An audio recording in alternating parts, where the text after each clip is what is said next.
오늘 삼교구 축복마을 이제 헌신 예배인데요. 오늘 말씀이 사도행전 6장 1절의 말씀을 함께 은혜를 나누려고 합니다. 6장 1절 우리 합독하겠습니다. 시작. 그때 제자가 더 많아졌는데 그랬어요. 좋은 일이 있으면 나쁜 일도 있고 또 나쁜 일이 있으면 또 좋은 일도 있고 사람들은 그렇게 많이 생각해요.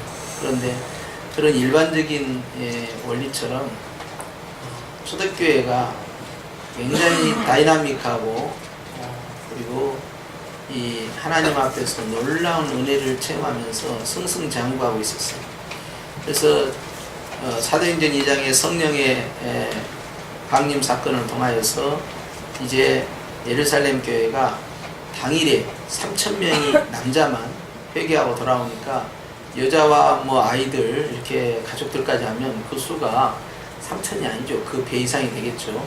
어마어마한 숫자가 이제 교회 안에 들어오고 그렇게 하면서 이제 교회가 계속 성장하고 성전 미문에 있는 자를 이 베드로와 또 요한이 또 이렇게 세움으로써 거기에서 회개하고 돌아온 사람이 또 어마어마하게 돌아오게 됩니다. 그래서 3,000명, 5,000명 나중에는 굉장히 수를 헤아릴 수 없는 숫자가 교회 안에 들어와요. 그러다 보니까 교회가 몇만 명 수준이 이제 훨씬 뛰어넘어 버린 거죠. 그러다 보니까 어마어마한 대형 교회, 슈퍼 처치 교회가 된 거예요.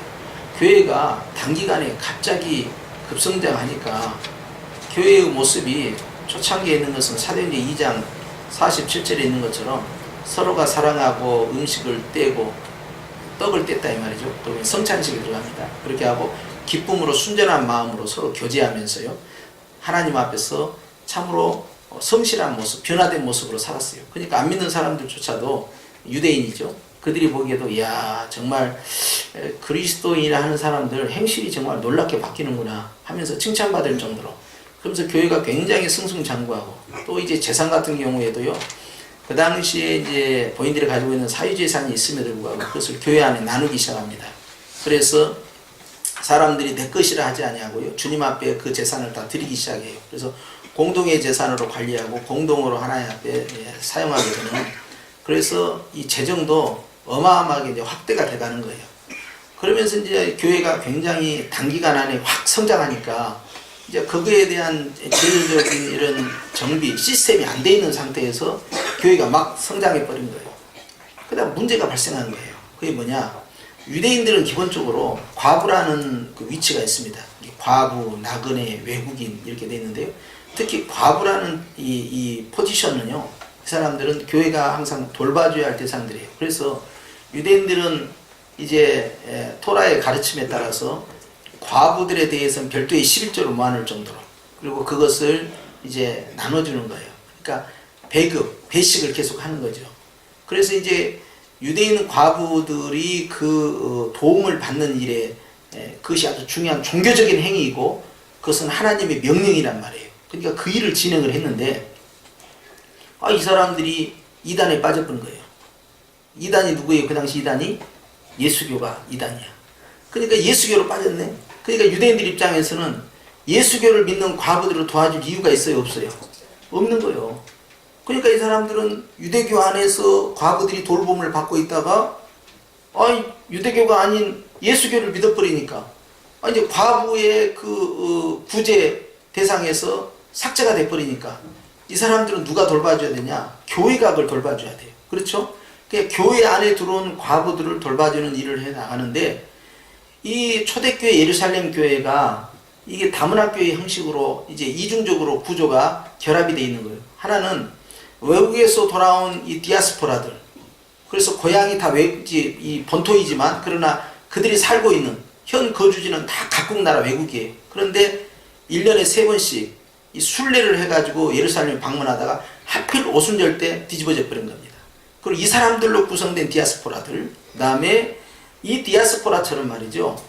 외국에서 태어나가지고 유대교로 개종한 사람 또는 유대 땅에 살고 있음에도 불구하고 헬라의 혈통이나 관계성을 유지하고 있는 사람들이 있어요. 이 사람들이 헬라파입니다. 이 사람들의 언어는요 헬라어를 써요 그냥. 근데 또 한 계열은 누구냐? 히브리계 사람들이. 히브리계 과부들은요 그들은 이제 이 본토 유대 지역에 살고 있고 본토에서 과부의 명부에 올라와 있는 사람들인데 이 사람들은 히브리어를 쓰는 사람이에요. 그런데 이 사람들과 함께 이 교회 공동체를 형성하고 있었는데 디아스포라가 뒤집어져서 오순절 때 교회의 중추 세력이 들어왔음에도 불구하고 그 숫자가 3,000명에서 5,000명, 5,000명에서 수만 명으로 늘어나는 과정 가운데 전체 교회의 운영의 기득권은 누구에게 가느냐? 그러면 히브리파 유대인들에게 넘어가는 거예요. 왜냐하면 사도들도 전부 히브리 사람, 유대 사람들이잖아요. 그러니까 히브리파 유대인 중심으로 교회가 운영될 수밖에 없는 구조예요.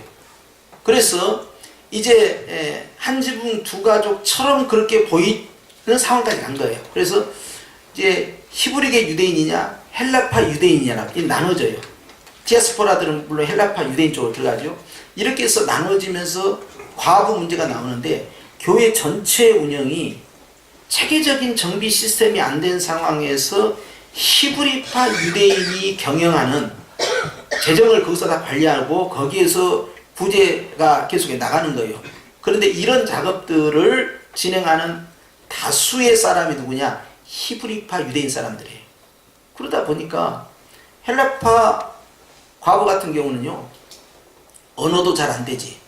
또 나는 여기 토착민이 아니야. 외국에 살고 있다든지 외국에서 개종한 사람이야. 그러다 보니까 헬라파 과부들의 기득권이 약화된 거예요. 이 구제가 1차적으로 적용된 것이 히브리계 과부들에게 먼저 가는 거예요. 그러다 보면 헬라파 과부들에게 빠진 사람도 있고 아무래도 거기에 덜 관심을 가게 될 거 아니에요. 문제가 교회가 생겨버린 겁니다.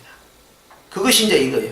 제자의 수가 더 많아졌음에도 불구하고 이것을 다 수용할 수 있는 이 시스템을 돌릴 만한 체계적인 시스템이 구축이 안 된 거예요.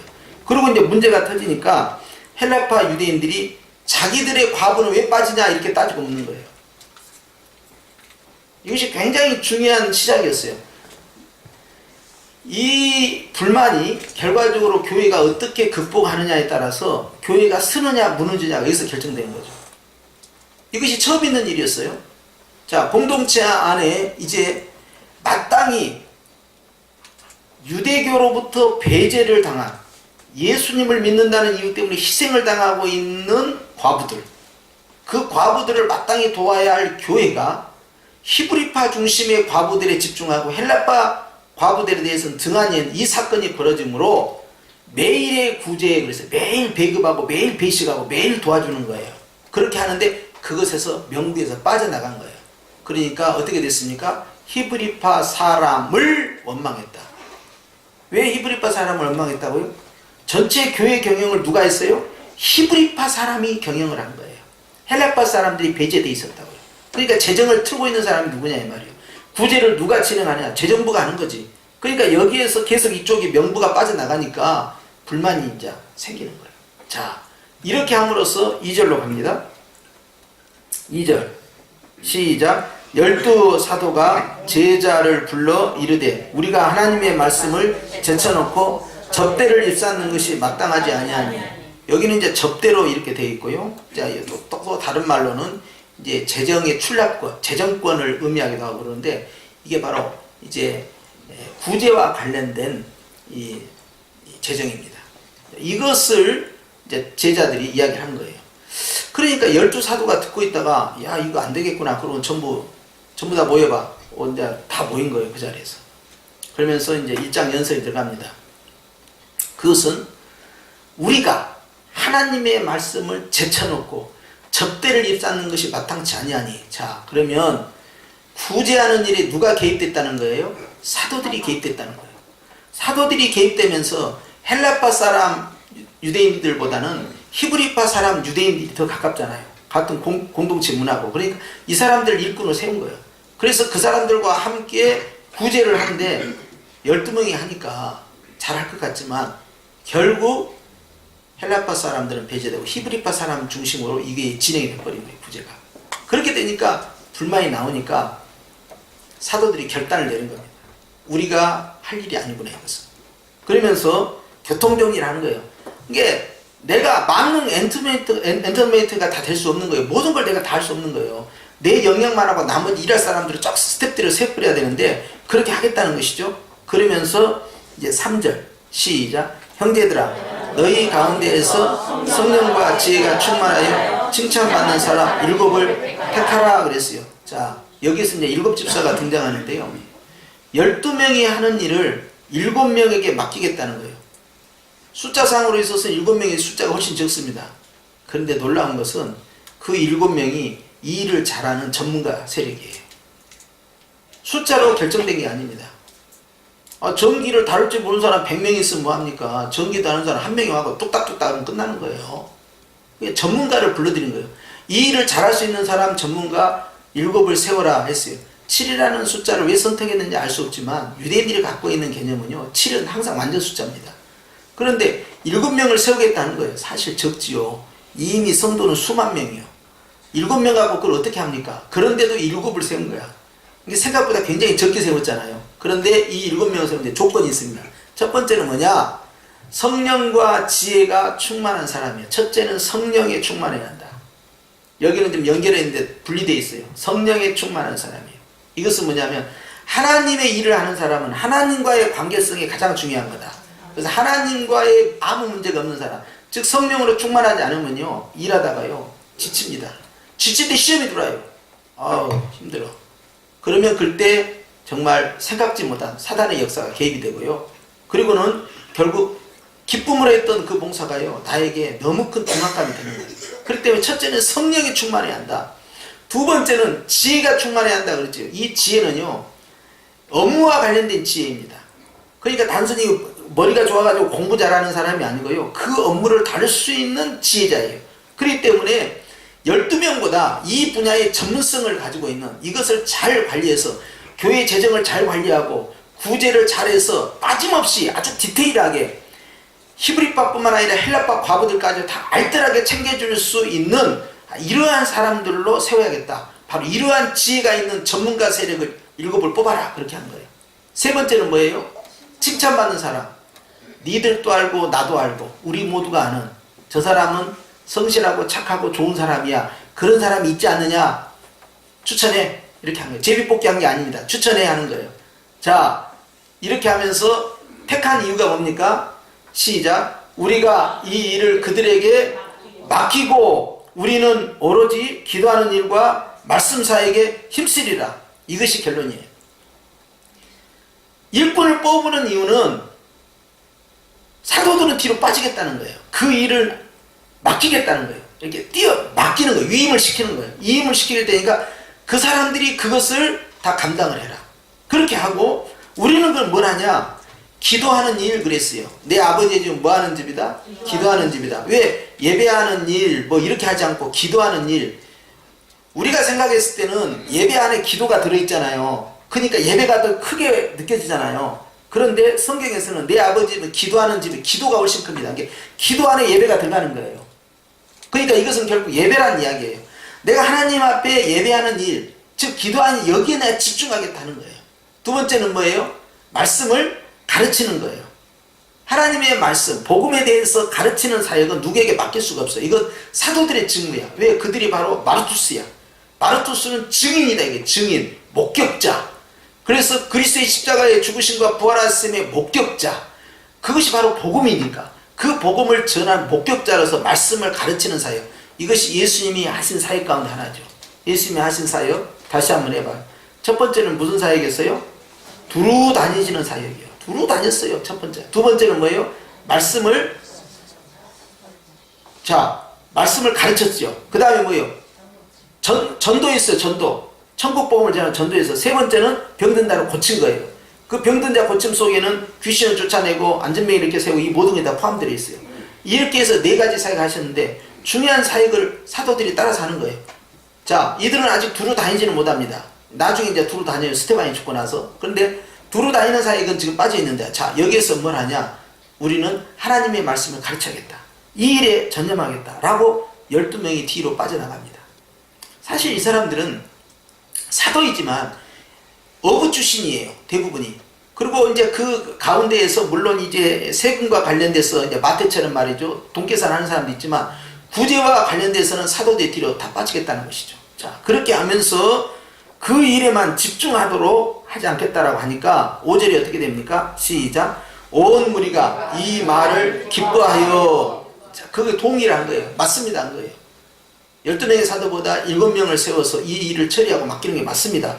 그러면서 시작하기를 믿음과 성령이 충만한 사람 누구? 스테반, 또 빌립, 그 다음 브로고로, 니가노르, 디몬, 바베나, 유대교에 입교했던 안디옥 사람 니골라를 택하였다. 자, 이 가운데 우리는 서인을 알고 나머지 너희는 모릅니다. 실제 그래요. 자, 첫 번째는 누굽니까? 스테반. 스테반이 제일 먼저 나왔으니까 7 집사 가운데 수석 집사가 누구요? 스테반입니다. 스테반. 스테반이 그리고 나서 순교를 하고 순교의 제물이 되고요. 그때부터 전 세계의 선교 사역이 저 사람 때문에 시작된 거예요. 그래서 스테반을 죽임으로써 예루살렘 그 수만 명 모이는 교회가 완전히 초토화가 되는 거예요. 그리고 다 쫓겨나. 그래서 자기 고향으로 다 돌아가는 거예요. 유대 지역으로, 그리고 사마리아 지역으로, 그리고 땅끝까지 다 가는 거죠. 즉 그들이 거하고 있는 외국으로 디아스포다를 가면서 전부 복음을 전파하는 사역이 진행됩니다. 스테반의 순교가 아니었으면 절대 파송되지 않습니다. 강제적 파송이야 이게. 머물러 있지 말라는 거예요. 뭉쳐 있지 말라는 거예요. 흩어지라는 거예요. 그래서 복음을 전하는 일에 집중해라. 땅끝까지를 복음을 전하는 주의 말씀을 예루살렘 교회가 잊어버린 거예요. 그래서 강제적 선교 사역이 진행됩니다. 그리고 두 번째 빌립은 누굽니까? 우리가 아는 대로 빌립 집사는 말이요. 이 사람은 또 예언자야. 이 사람의 딸들도 예언자야. 그런데 이 빌립은 말이요. 광야로 가서 이디오피아 네시를 전도한 사람이요. 그리고 이 사람 스스로 자기가 사마리아에 가서 사도들이 가기 전에 사마리아에서 복음을 전했던 능력의 종이야. 그러니까 이 빌립이요. 굉장한 사람이죠. 그런데 그 다음에 브로고노, 니가노르, 디몬, 바베나 이분들은 우리가 알아요 몰라요? 죄송합니다.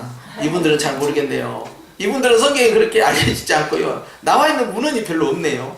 그런데 세 번째 사람은 우리가 딱 눈에 들어와. 누굽니까? 유대교에 입교했던 안디옥 사람 니골라. 니골라는 어디서 기억합니까? 요한계시록.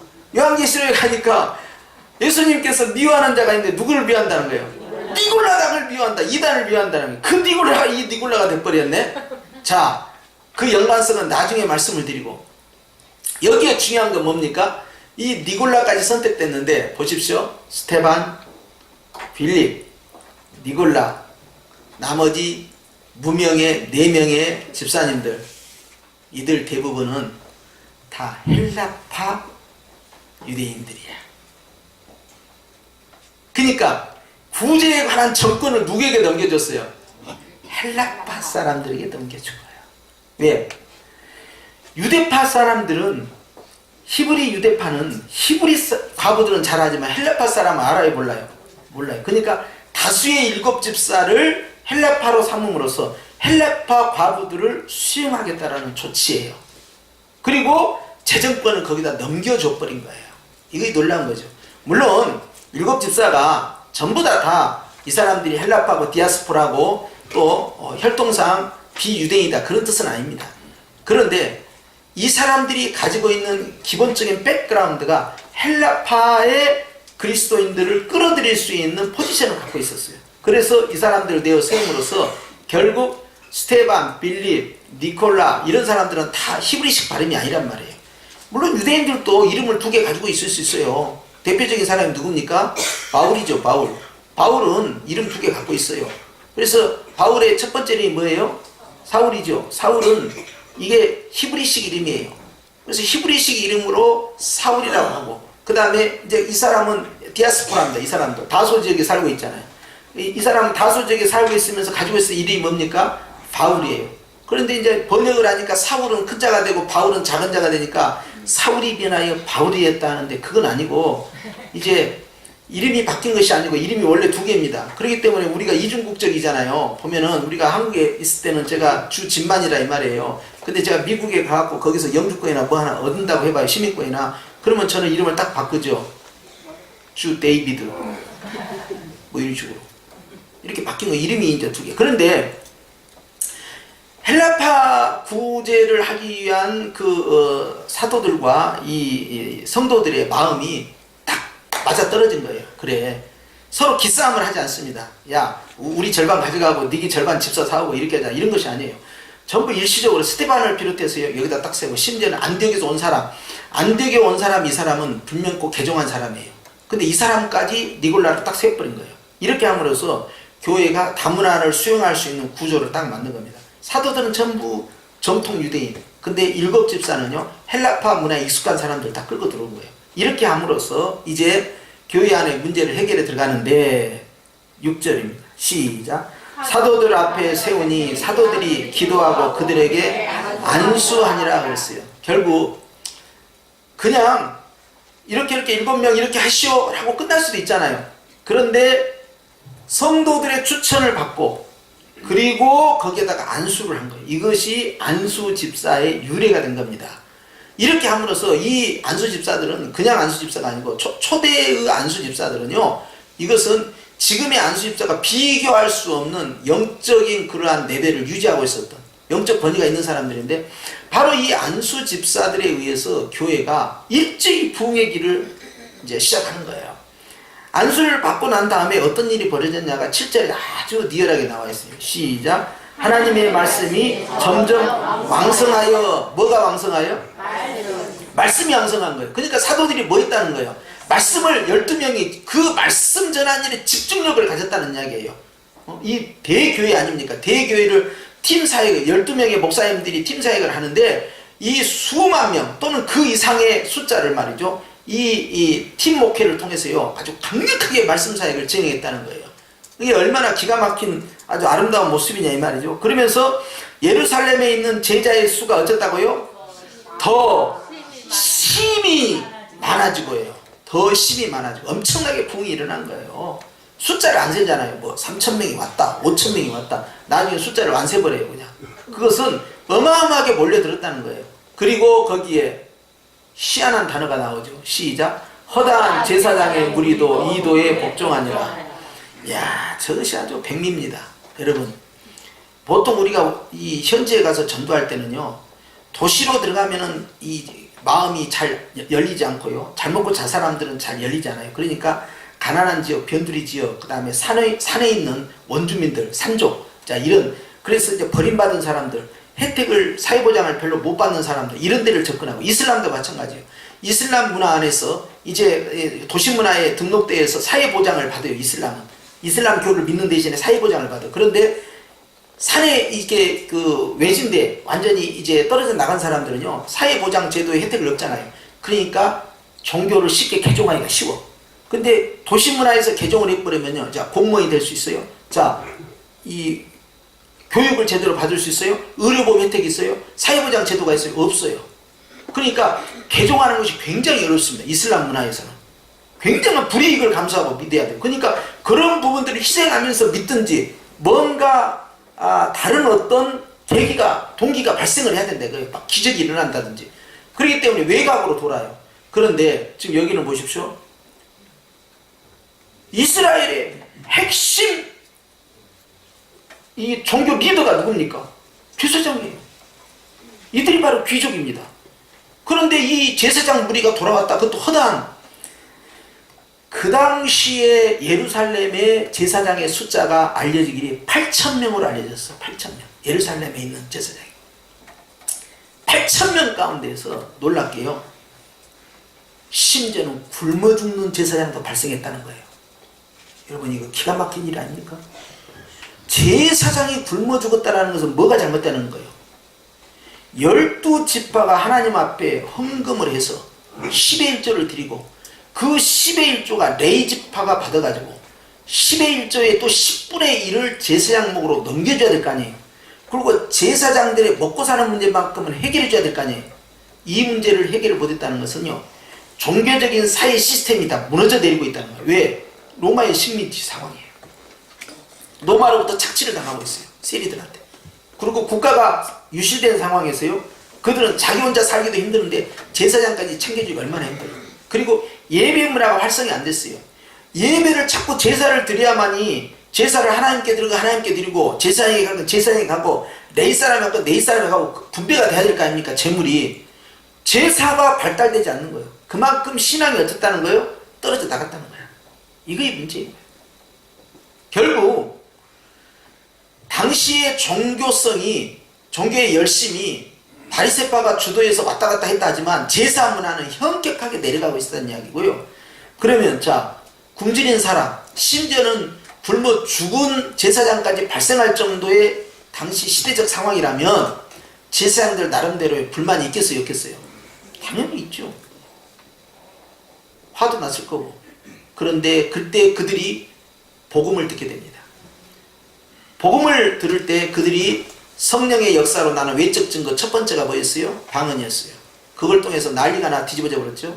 두 번째는요, 기적이 일어나는 거예요. 어디서? 성전 미문에서.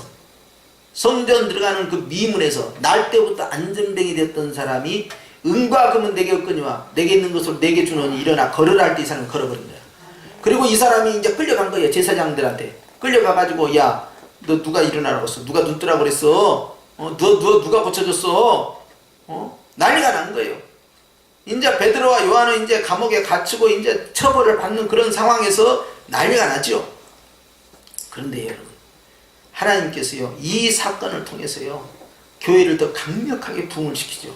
그때 제사장들은 보았고 들었어요. 이거 보통 일이 아니구나, 이거 마술이 아니야. 이건 속임수가 아니야. 이건 놀라운 일이야. 아니, 지금 곳곳에서 병든 자가 고침을 받고 치유가 일어나고 사람들이 변화가 일어나고 저렇게 다이나믹하고 아주 역동적인 예배를 드리는 새로운 공동체 문화가 형성됐다는 거. 그것도 수만 명이 외국에서 말이요, 쓴물 단물 다 경험해본 수많은 디아스포라가 각국에서 와가지고 말이죠, 외국 문화에 익숙한 사람들조차도 와서 다 뒤집어지고 있으니 이거 보통 일이 아니잖아요. 그러면서 사람들이 변화되는 모습을 보면서 제사장들은 뭘 느꼈겠습니까? 야, 이거 뭐 있다 여기. 그런데 적은 숫자가 아니에요. 당시에 있었던 8,000명 가운데에서 허다한 제사장의 무리도 이도의 복종하니라 들어왔다 이 말이에요. 공개적으로 들어오긴 어렵습니다. 공개적으로 들어오면요, 직장에서 퇴사해야 돼요. 제사장 아웃입니다. 그러니까 니고데메처럼 조용히 믿는 사람, 몰래 믿는 사람, 은밀히 믿는 사람 있지요. 그럼에도 불구하고 허다한 제사장의 도가 여기에 복종했다는 것은 정말 기적 중의 기적입니다. 유대교 가장 상층부에 있는 지도부가 와르르 무너져 버렸다는 이야기예요. 이것이 놀라운 일이죠. 그러니까 각 절에 계시는 우리 주지 스님들께서 그리고 각 교구의 대교구장 우리 주교님들께서 성원교회로 바글바글 들어오셨다. 상상을 한번 해봐라 말이에요. 이게 말이 되느냐 이 말이에요. 이게. 근데 이런 일이 벌어져 버린 거예요. 그러니까 이건 놀라운 일이죠. 들어온 사람들도 대단하지만 그 들어온 사람들을 보고 있는 유대인들 입장에서는 얼마나 충격적이겠어요. 와, 제사장들이 돌아온다. 놀라운 일이죠. 이 일이 전개가 되었는데요. 다시 처음으로 갑시다. 어떻게 해서 이 교회가 이렇게 부흥됐습니까? 이 교회는요, 하나님 앞에서요, 교회가 부흥되고 있을 때 들어온 경험하지 못한 새로운 시험을 너무너무 지혜롭게 헤쳐나가고 있다는 사실이에요. 여러 가지 방법으로 대처할 수 있어요. 야, 헬라파, 이제 때가 됐어. 니들 확실히 고향으로 돌아가라. 안 되겠다, 더 이상. 니들 왜 안 돌아가고 지금 계속 앉아있는 거야, 여기에. 차라리 니들 과부 데리고 니들이 가. 그러면 되잖아. 왜 교회를 시끄럽게 해? 이렇게 안 했어요. 헬라파 니들 까불어? 지금 숫자로 봐서 우리가 훨씬 더 많네. 처음에 니들이 많았지만 이제 우리가 더 많아. 그런데 너희들이 지금 기득권을 정하고 불평 불만해? 니도 가만두지 않겠어? 이렇게 하지 않았어요. 사도들은요, 과감하게 전문가 세력을 딱 일꾼을 세워버리고, 그리고 오직 기도와 말씀에만 집중하겠다. 본질이 아닌 것은 붙잡지 않겠다는 거예요. 행정이고 재정이고 이것이 전혀 중요하지 않다. 그것은 확실한 전문가들로 세워서 처리하고, 이것에 대해서 문제 제기한 그룹들 헬라파지 전부 컴온. 그리고 이 직책을 맡더라. 니들이 더 잘할 수 있다 하고, 그 가운데서 성령으로 지혜로 그 다음에 사람들한테 칭찬받는 사람, 즉 인정받는 사람들 딱 세워버린 거예요. 그러고 나서 안수기도 딱 하고 주님께 맡겨버린 겁니다. 이렇게 함으로써 교회 내부 분열이 상실됨으로 말미암아 교회는 외적 성장의 동력을 얻었다는 사실입니다. 여기에서 우리가 배워야 할 것이에요. 교회가 성장하는 데 있어서는 반드시 내부의 연합입니다. 하나됨이 이루어질 때 교회는 놀랍게도요 저절로 잘 돼버려요. 여러분 그건 아셔야 돼요. 내가 전도하지 말자는 게 아닙니다. 내가 선교하지 말자는 거 아니에요. 내부적으로 확실한 공동체 연합체가 구성되면요 교회가 자연스럽게 굴러가면서 점점점 사람들이 몰려오게 돼 있다는 거예요. 이것이 바로 사랑의 공동체의 장점인 거죠. 그런데 사도들이 그 길을 열어줬다는 사실입니다. 우리는 이걸 통해서 7집사가 세워졌다는 데에 주목하지 말고 그것은 결과고 어떻게 이 문제를 풀어가느냐 하는 것이 더 중요하다는 거예요. 문제가 있으면 그 문제를 어떻게 대응을 할 것이냐. 결국 이 공동체는 스테반의 순교를 통해서 주님이 완전히 흐트러놓기 전까지는 이들이 철저히 그리스도의 사랑과 하나님의 말씀으로 공동체를 운영해 왔다 하는 것입니다. 이것이 바로 교회 성장의 동력이 되었고 힘이 되었다는 거예요. 할렐루야. 아멘. 3교를 비롯한 모든 교구도 마찬가지고요.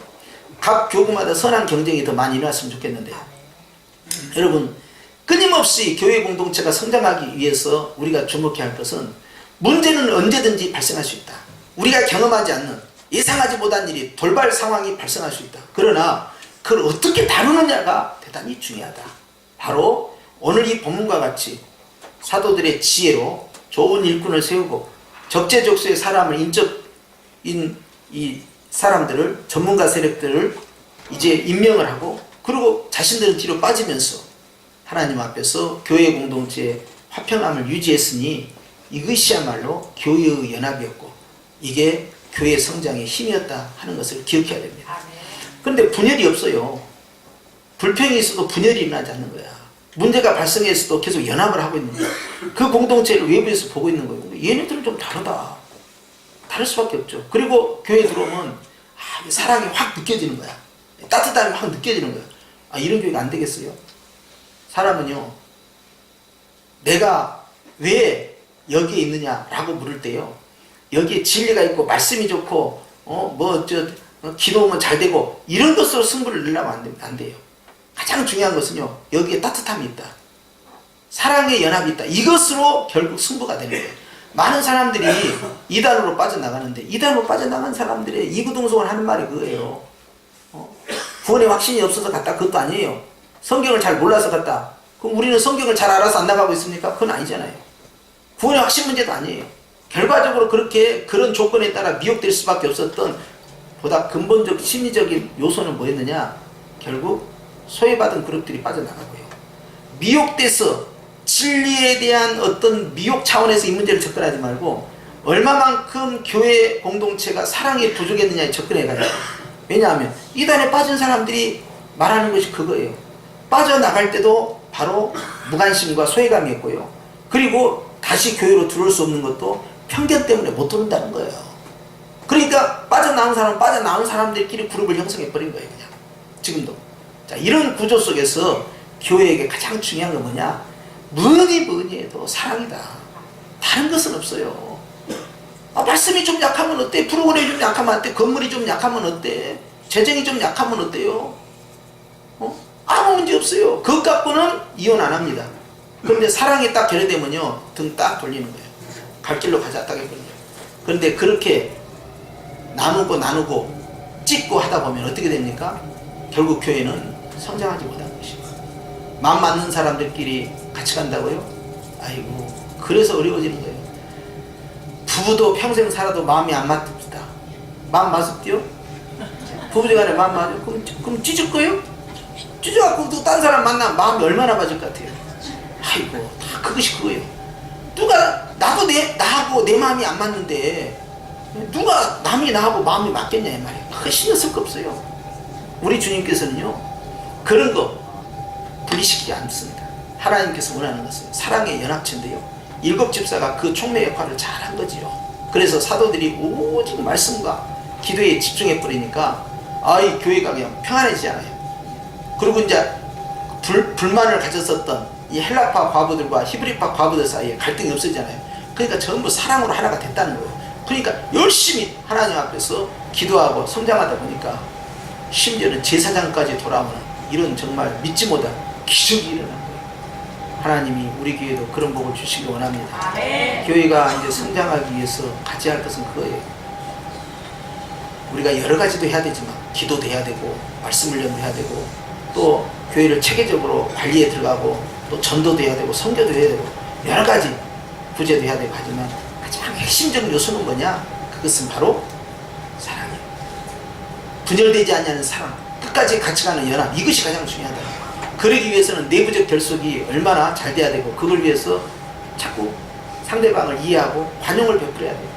헬라파 사람들은 원래 소외감을 느꼈으니까 이해해 주는 거예요. 히브리파 사람들이 기득권 주장하지 않고.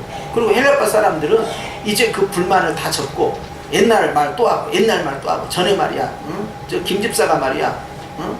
그 저 과부들 그 배식할 때 말이야, 우리 빼고 말이야 저쪽만 줘서 저쪽 먼저 줘서 밥이 떨어지고 우리 못 먹었어. 내가 그때만 생각하면 성질 나갖고 말이야. 이것도 열불 받네 또 생각하니까 그냥. 그러면 생각을 꼭 뽑아버려야지. 언제까지 우리가 먹고 말이야. 한두 번만 이야기하지. 이 사람 만나면 이 사람 이야기하고 저 사람 만나면 저 이야기하고 언제까지 그 이야기할 것이야. 예? 그러니까 그 말할 때마다 죄를 짓는 거예요 그게. 그러면 교회가 성장되겠어요. 아이고 세가지고 눈치가 백단이야 와가지고 한번 쫙 스캔 한번 하는 거예요. 그래서 예배 분위기 어떤가, 찬송 어떤가, 성가대 어떤가, 분위기 어떤가, 목사님 설교 어떤가, 식당으로 이동하면서 이리 가면서 안 보는 것 같아도 다 돌아가면서 다 스캔합니다. 딱 정리해요. 이거 좋네. 아 글쎄 좀 고민이 되네. 여러 가지 반응이 나올 수 있어요. 무엇이 생명나무 뿌리를 내리게 할까요? 무엇이?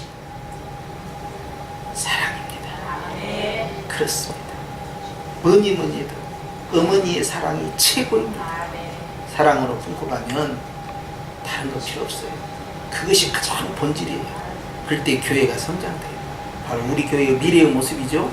그렇게 해서 우리도 주 안에서 참으로 6장 7절에 있는 말씀처럼 말씀이 점점 왕성하고 제자의 수가 더 심히 많아지고 허다한 제사장의 무리가 이 도에 복종하고 기적같은 대부흥의 역사, 꿈에도 그리는 교회의 성장과 부흥의 역사, 이런 대부흥이 우리 안에 있기를 주의 묻히고 기도하십시다.